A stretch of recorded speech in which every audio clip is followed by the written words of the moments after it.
اپنے اس خاص کمرے میں داخل ہوا تو ایک لونڈی کو پھولوں کی سیج پہ سویا ہوا دیکھا تو غیرت سے جل بن کے کباب ہو گیا۔ ایک لونڈی کی یہ اوقات کہ بادشاہ کی سیج پہ سوئے۔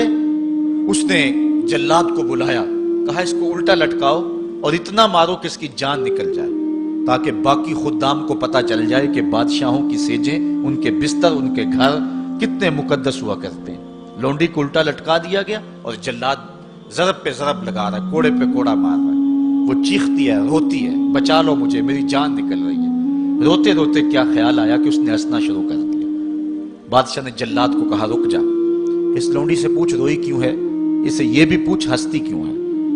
جلاد نے کہا لونڈی بتا روتی کیوں ہے۔ اس نے کہا تجھے نہیں پتا جب کوڑا لگتا ہے تو جان نکلنے کو آتی، نزا کا عالم طاری ہو جاتا ہے۔ کہا یہ تو سمجھ ہے، لیکن ہنستی کیوں ہے؟ کہا ہنسی مجھے اس بات سے آئی ہے کہ چند لمحوں کے لیے سوئی ہوں، اتنی تکلیف کاٹ رہی ہوں، سوچا جو عمر بھر ہو گئی سوتے ہوئے جس کو، اس کا کیا بنے گا؟ جس کی زندگی بیت گئی اس سیج پہ سوتے ہوئے، اس کا کیا بنے گا؟ صاحبو، یہ دنیا پھولوں کی سیج نہ بنائیں، اس دنیا کو اللہ کی عبادت کے لیے گزاریں، ذکر فکر میں گزاریں، سحری کے وقت اٹھ کے مصلی پہ کھڑا ہو کے رونا سیکھیں، اللہ کے حضور آئیں، سارے کام چھوڑ دیں، رزق کی تلاش میں رازق کو بھول نہ جائیں۔ تم سمجھتے ہو دکان بند کر کے چلے گئے تو شاید میری آج کی سیل کم ہوگی، سیل دینے والا، رزق دینے والا، رزق کے دروازے کھولنے والا وہ رب ہے۔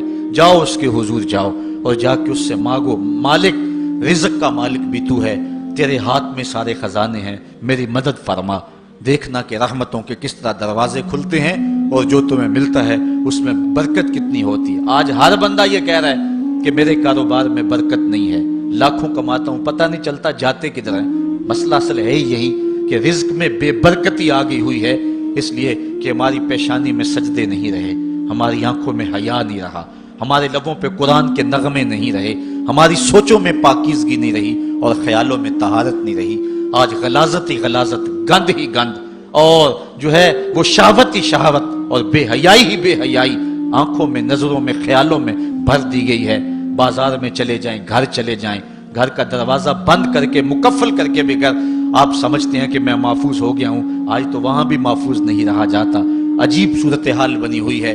اپنے گھروں کو ان ساری شرارتوں سے پاک کرو اور اپنی نظروں کو پاکیزگی سکھاؤ، پھر دیکھنا کہ کس طرح برکتیں ہوتی ہیں اور کس طرح رحمتیں ہوتی ہیں۔